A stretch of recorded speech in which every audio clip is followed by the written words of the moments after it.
Hello friends. Okay. Today we'll summarize the cost audit chapter in about 9 pages. I mean, this is not summarizing, like I have just taken the relevant content from your book and from other sources and have compiled it into a small book which I'm releasing it in the YouTube channel itself. Okay, so there are MCQ chances in the management accounting, cost accounting records, and cost audit chapters because it consists of rules and forms. So simply remember that there are about 10 things to be studied in cost accounting records and cost audit under Companies Act 2013. 6 rules, 4 forms. 6 rules, 4 forms. 6 rules, 4 forms. Okay, come on, tell with me. There is nothing wrong in studying like a school kid. Only that will be remembered. Okay, so we'll be repeating. So repeat with me. 6 rules and 4 forms. 6 rules, 4 forms. Okay, and the section that deals with this is 148 of Companies Act 2013. So now let's get into the rules. There are 6 rules. Rule 1, always short title and commencement. Rule 2 is definition. The next 4 are important. Rule 3 is applicability of cost record. Rule 4 is applicability of cost audit. Rule 5 is maintenance of cost record. Rule 6 is cost audit. 4. Rule 3, applicability of cost record. Rule 4, applicability of cost audit. Rule 5, maintenance of cost record. Rule 6 is cost audit, purpose of cost audit. Now let's go to Rule 3. Okay, Rule 3 talks about application of cost records. So when is cost record applicable? It is applicable irrespective whether it is a domestic or a foreign company. Domestic or a foreign company. Listed in table of Rule 3, whether it is a regulated or a non-regulated sector which is engaged in products or providing services, the overall turnover should be 35 crores. The overall turnover should be 35 crores. Okay, in the preceding financial year. So this talks about applicability of cost record. So there is a difference. This is maintenance of cost records, and Rule 4 talks about cost audit, when you have to do audit.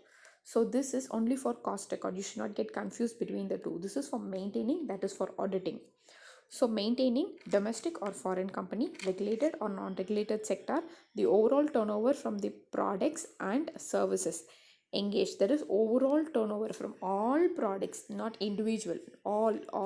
All means all products and services should be greater than or equal to. So exactly 35 crores also will come under this. 35 crores during the preceding financial year.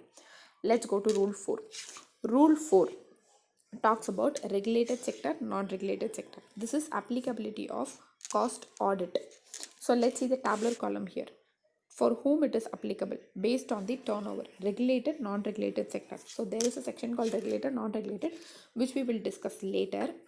So we spoke overall turnover. So here we talk about individual turnover as well as overall turnover. In a regulated sector, the individual turnover from the product or services should be greater than or equal to 25 crores, and the overall turnover should be greater than or equal to 50 crores. 25 crores, 50 crores. In case of non-regulated sector, the individual turnover should be greater than or equal to 35 crores and the overall turnover to be 100 crores. So 25, 35, 50, 100. Okay. Rule 4 is done. Now let's see the diagrammatic presentation of Rule 3 and Rule 4. Regulated sector, non-regulated sector. So there are certain category for which cost audit will not apply, but cost record will apply. Okay, now what are those? Let's see. Revenue from export in foreign exchange should be greater than or equal to 75% of total revenue. So I saw an MCQ based on this. They asked revenue from exports in foreign exchange or revenue from exports which should be greater than 75%. So it is revenue from export in foreign exchange. Okay, should be greater than or equal to 75% of total revenue, or if operating from special economic zone or engaged in electricity generation, this should be used for captive consumption. Okay. This 3 clauses, whether in regulated or non-regulated, cost audit is not applicable, but cost record will be applicable if they satisfy the 35 crore criteria. What are the three things? Export, revenue from export and foreign exchange should be greater than equal to 75%, SEC zone, and electricity generation for captive consumption. Okay. So the rest all is the same which we studied in the tabular column. So rule 3 records is done, rule 4 audit is done, rule 5 non-applicability of cost audit, same thing which we read.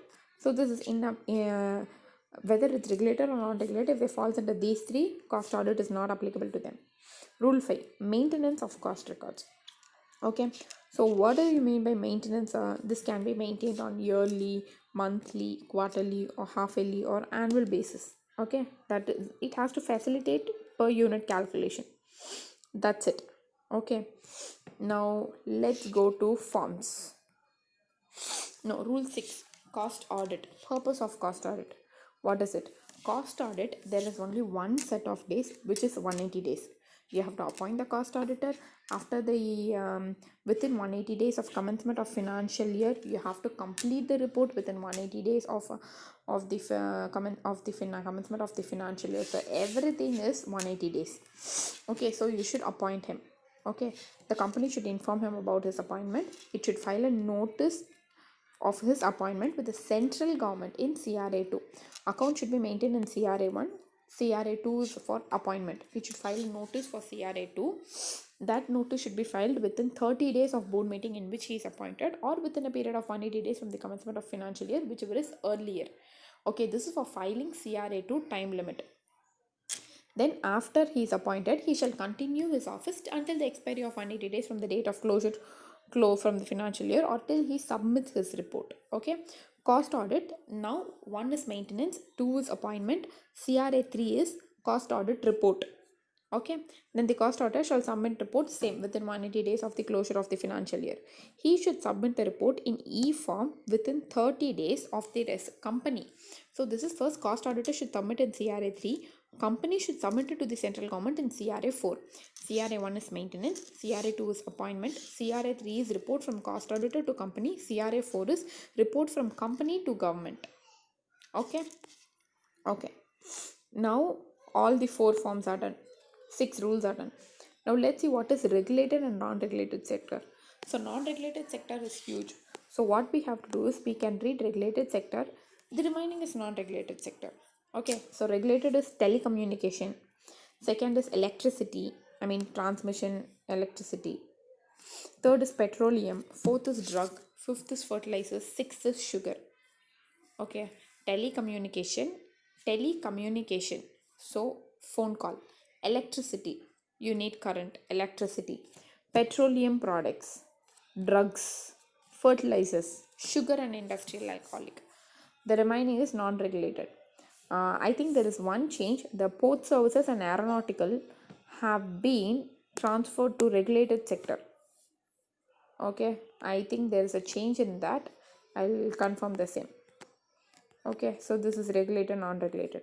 Now comes the details of the form. CRA1, maintenance of record. There are about 30 headings which is to be maintained. Employee court, utilities, fixed asset, blah blah blah.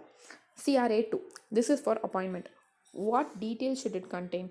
It should contain corporate identity number, general information. In case of foreign company, it is foreign company registration number, products or services to which cost audit relates, details of cost auditor, financial year, previous cost auditor, attachment like board resolution, optional attachment, etc. CRA3 talks about cost audit report. It should be in the same format. It should be as per unit wise, product wise, etc.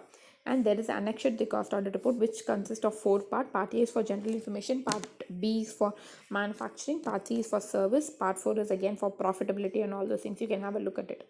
CRA is thing which is to be submitted by company to the central government, same SIN number, FCRN number, and then details of industries, product, CETA heading level, etc.